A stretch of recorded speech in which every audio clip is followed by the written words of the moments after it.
So I wanted to talk today about 24.1, some of the indicators of what made people have a really good performance in this one, and other people like myself suffer a little bit through all those reps, or 90 I believe if I counted right, and then potentially how that could influence our training for the next year, presuming that something similar will come up in next year's Open or next year's quarterfinals or something in the future. So just as a refresher, 24.1 was 21 dumbbell snatches with arm 1, 21 lateral burpees over the dumbbell, 21 dumbbell snatches arm 2, another 21 burpees, then 15, 15, 9 and 9, 15-minute time cap, 50 pound or 22.5 kilo dumbbell for the men, and 35 pound 15 kilo dumbbell for the ladies. We go to the leaderboard. Colton Mertens won this for the men, time of 5:19, which is ridiculously fast. And for the women, Miriam Von Rohr with her 5:39. She took out the female division. So essentially what I've done is I've taken all of the leaderboard data for the Open for 2024, men and women, and then match that to people's athletes' profiles. So people on the CrossFit Games website can put in their max. This is what max for a deadlift, max back squat, max clean and jerk, max snatch. Then also their run times for a 5K and a 400 meters, max number of pull-ups, and then their performance on a couple of benchmarks, Fran, Grace, Helen, a couple of others I don't quite have off the top of my head. And so this is all anonymized, so we've taken the data, we haven't actually matched it to any people's names. But what we can do is we can then sort of analyze the relationships between people's max in terms of how much they lift, how fast they can run, how well conditioned they are, and see how well that sort of correlates to their performance in 24.1, and see if that gives us any insights into potentially how to get better at that particular test. So what we're looking at here is the distribution of, I might move this screen out of the way, the distribution of times. So this is just men who completed all of the work under that 15-minute time cap. We can see that a pretty large majority were between the 10 and the 15-minute mark. And if you were looking at a sub 10-minute time, you were pretty elite. So quite a large spread, because most of the mass of the times finished were between that 10 and 15-minute mark. But then there's another 5 minutes or so between where most people finished and where the most elite people finished. So it's obviously quite a few things that differentiated performance in this particular workout, even though it was so simple. So the way we look at this is we construct a model based on these 7 inputs to start with, at least. So back squat, deadlift, 5K run, 400 meter run, max pull-ups, clean and jerk, and max snatch. Now, a couple of caveats with this, because this is all self-reported data. It's not necessarily timely. So I took this as of the finalization of the leaderboard for 24.1, but it's not necessarily the case that someone has updated it. It could be that some of the data is a couple of years out of date, but what we're assuming is that on the whole, on the aggregate, enough people have put in their data that whatever trend is there, whatever pattern is there, we'll be able to pick something up. Again, people may falsify or exaggerate some of their max lifts. They may put in an all-time PB. They might have run a sub 25K when they were 17, and 5 years later done a 200 kilo deadlift, and they've put both of those in. There's not a lot we can do about that. Again, what we're hoping for is on the aggregate, all of that noise will cancel out and we'll get something of a trend. Then what we've done, or what I've done, is use something called a hill function. And a hill has that nice S-shaped curve. So what we're assuming here is that there's a lower asymptote. And then an upper asymptote, and then there's some marginal effect in the middle. So the faster you get, or the better you get at a particular input, the better you're going to be at a particular output. So to take, for example, the 5K run, the slower you get at that 5K run, the axis is a little bit messed up. You can kind of see that 32-minute mark. What we're assuming is that, okay, it's going to have no worse than that percentage impact on your performance in 20.1. And again, like potentially either the marginal impact of increasing your run time will diminish by the time you get to a really fast time, or it might keep going. So we might run through these. So back squat and deadlift, we can actually see don't have a lot of correlation to what we're seeing in terms of performance. If you think about 24.1 as a test, you've got the pull from the floor with the dumbbell, which does require some strength. And then you've got the press or the receiving of the dumbbell overhead in the snatch position. So you need to have a good overhead position. Then you've also got the press from the floor for the burpee, and then the bounding, the continued repetition of bounding across. And those are probably the four distinct elements that I could think of anyway. Other people might come up with something slightly different. So obviously not an absolute strength test. You need to have the strength to get the dumbbell up. You need to be able to do it 90 times. But probably what it suggests is that you need, as long as you've got the strength to do it that many times, working on your absolute powerlifting or slow strength isn't going to help too much. Now the 5K run is interesting because it does kind of correlate well. So in terms of what we're looking at for this plot, the yellow band is a 50% marker. So if you are, for example, at a 20-minute 5K run time and your average for everything else, we think there's a 50% chance of you being between 9 and 11 minutes. The outer band is an 80%, and then the widest band is the 95% confidence or predictive interval. They're quite wide. This test in particular didn't correlate too well with some of these inputs. I've done the same thing for other open workouts, and some of them are a lot better. So that might be a nice teaser to repeat this for a few other open workouts. But what we can kind of see is there is a bit of a marginal impact to increasing a 5K run time. So if, for example, you're someone in the mid to high 20s and you wouldn't get that down to a low 20s, you'd probably see close to a minute increase on average. And that's if you're average for everything else. So if you're above average for a lot of other things, your 5K run time might be the thing that will really increase your ability to perform well at 24.1.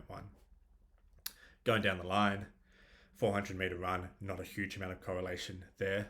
Your max pull-ups, again, this is pretty interesting, I find, because your max pull-ups, or upper body pulling, wouldn't seem to correlate well with burpees and dumbbell snatches. But what we can see is that for those who had 50 and above, you actually see a substantial increase in expected time for this one, with people sort of above 75 pull-ups.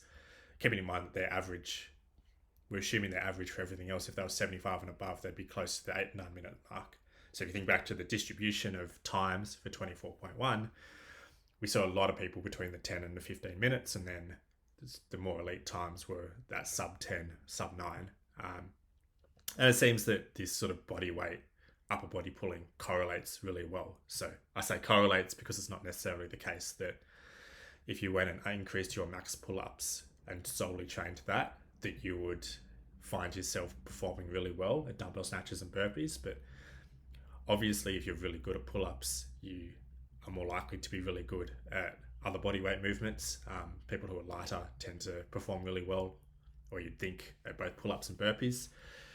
Potentially there's some discussion we can have around position, and the people who can find themselves in a really good position for the pull-up, who have a really good kip, who have good strength endurance, also have really good strength endurance, a really good position for the burpee and for the dumbbell snatch. So maybe we can't go quite so far to say, hey, if you can do 50 or more pull-ups, you're going to be elite. What we can do is say, well, if you're less than 50 for your max pull-ups, you're pretty unlikely to be elite, and there's something you need to consider in your training. Can look at the same thing for the clean and jerk and the snatch. So some of the difficulty with looking at these two Olympic lifts is because they're so correlated with each other, it's hard to determine the conditional effect of one versus the other. But what we can see is that those who had a really significant clean and jerk, so going on that line from 130 and above, again had an increased impact, increased ability to go faster on 24.1. And similar with the snatch, but probably not as pronounced. What we do need to keep in mind is that if you're really good at one, you're probably really good at the other. So you probably have to add the two effects together to have an idea. And I guess we can justify this by saying if you can clean and jerk and snatch really well, your ability to receive that dumbbell overhead, probably fairly efficient.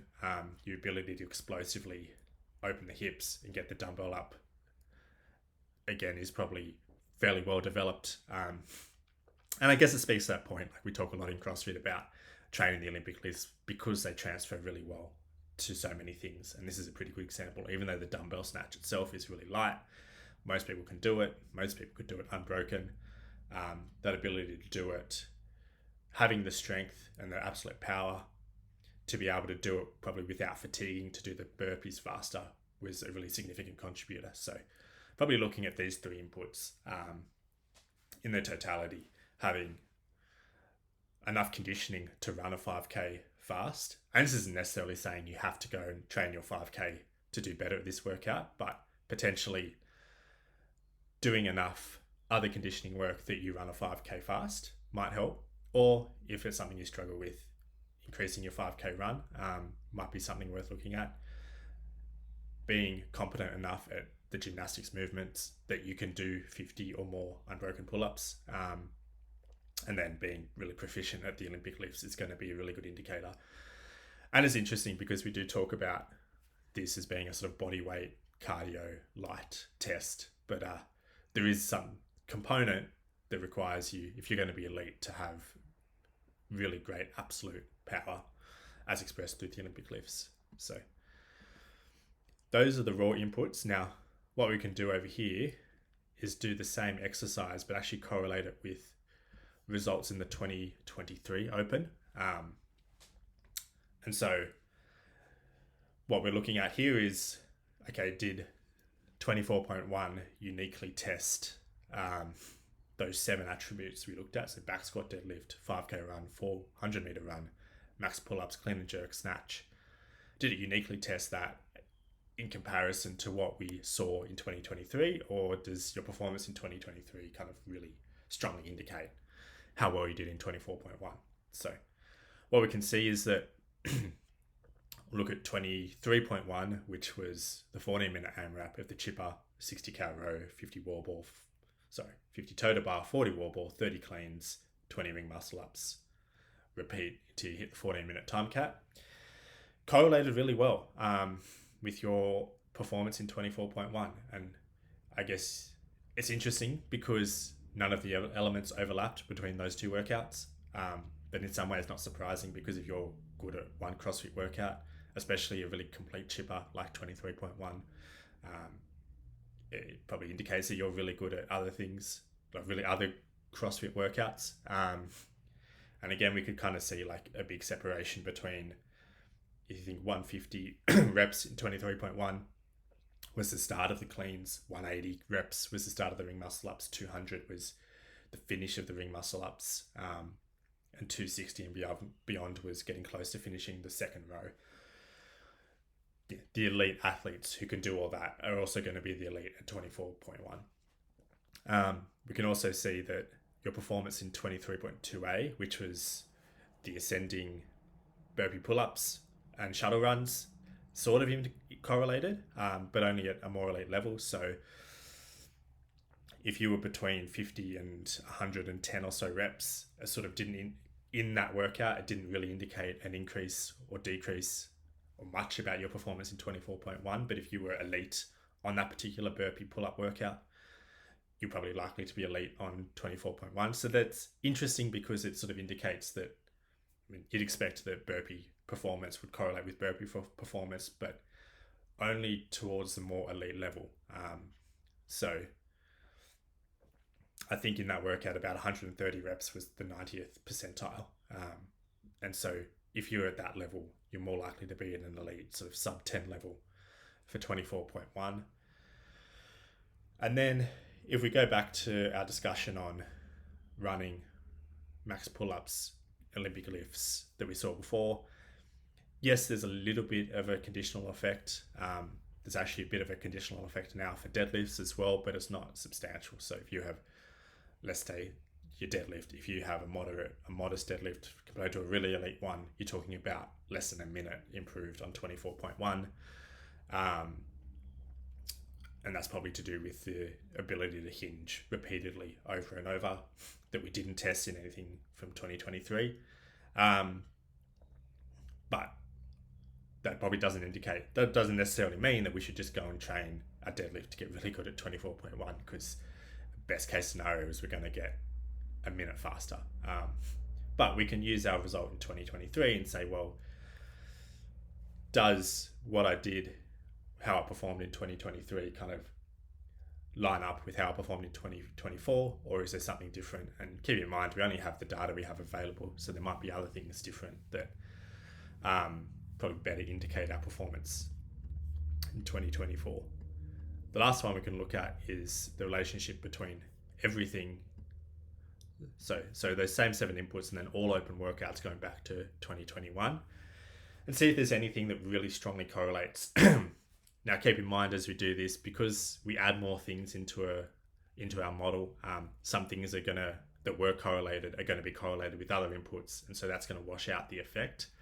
We do somewhat see that with 23.1. So where we just looked at 2023, it was a really strong correlation. Now it's pretty weak. Again, we're talking about a minute improvement if you were elite on that workout versus not.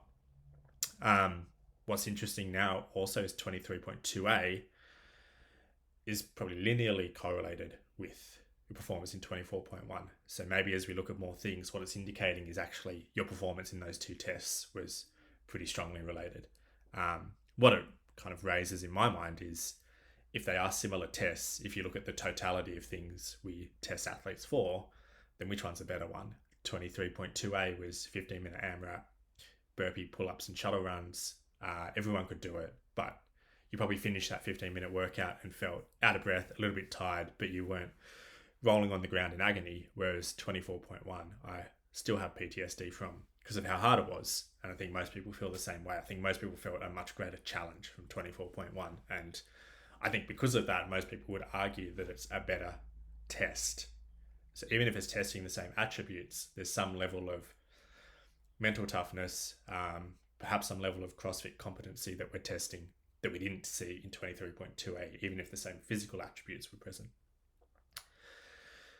The other interesting one that we see if we go down the line is 22.1 correlates somewhat well. Again, we're looking at like elite performances on 22.1, correlates well with elite performances on 24.1. So 22.1 was a 15-minute AMRAP, 3 wall walks, 12 dumbbell snatches, 15 box jump overs with a mandatory step down. So obviously the dumbbell snatch is the same element, but you think about the pressing that you get from wall walks might be similar to high volume burpees, and the higher volume of bounding you get from the box jump overs is somewhat similar to the high volume of bounding over the dumbbell from the burpee. So potentially there's something to be said that those 2 tests are similar, but what we see is that kind of only applies at a more elite level. So a sub 200 or more reps in 22.1 indicates that you're more likely to go sub 10 and have that elite time. So that's where we land. Probably if we were to summarize, training wise, our conditioning for the 5k run, max pull-ups, Olympic lifts as a raw input. If we're looking for past open performances, 23.1, 23.2a, and then potentially 22.1 are potentially good indicators of how well we'll do for 24.1. So the way we can use this is we can say, well, if I did really well in some of those previous open workouts and really poorly in 24.1, maybe I underperformed, or maybe there's something about the dumbbell snatch or the burpee that I need to work on specifically. Alternatively, if we did really well at 24.1 and not so well at some of those tests, then maybe there's something about those two movements that were right down the alley for you. And again, if you were kind of in the mix where, hey, I did reasonably well on those workouts and reasonably well at 24.1, then kind of gives us an indication of where to start looking for our training. So if we start to think about training plans that would increase our performance across a variety of these open workouts that all seem to correlate with each other, then probably on the right track. I guess in some ways it does show us that the open, even though it looks different from year to year, a lot of the time we'll test similar or the same things. And hopefully as we go through a few of these other open workouts, we'll see kind of the same thing, that we see the same attributes being tested again and again through different workouts because they all correlate with each other. So this is all for the men. If anyone found this interesting, happy to reproduce this for the women and see if the same things sort of come up or if there's something slightly different. I guess that could be quite interesting. So let me know.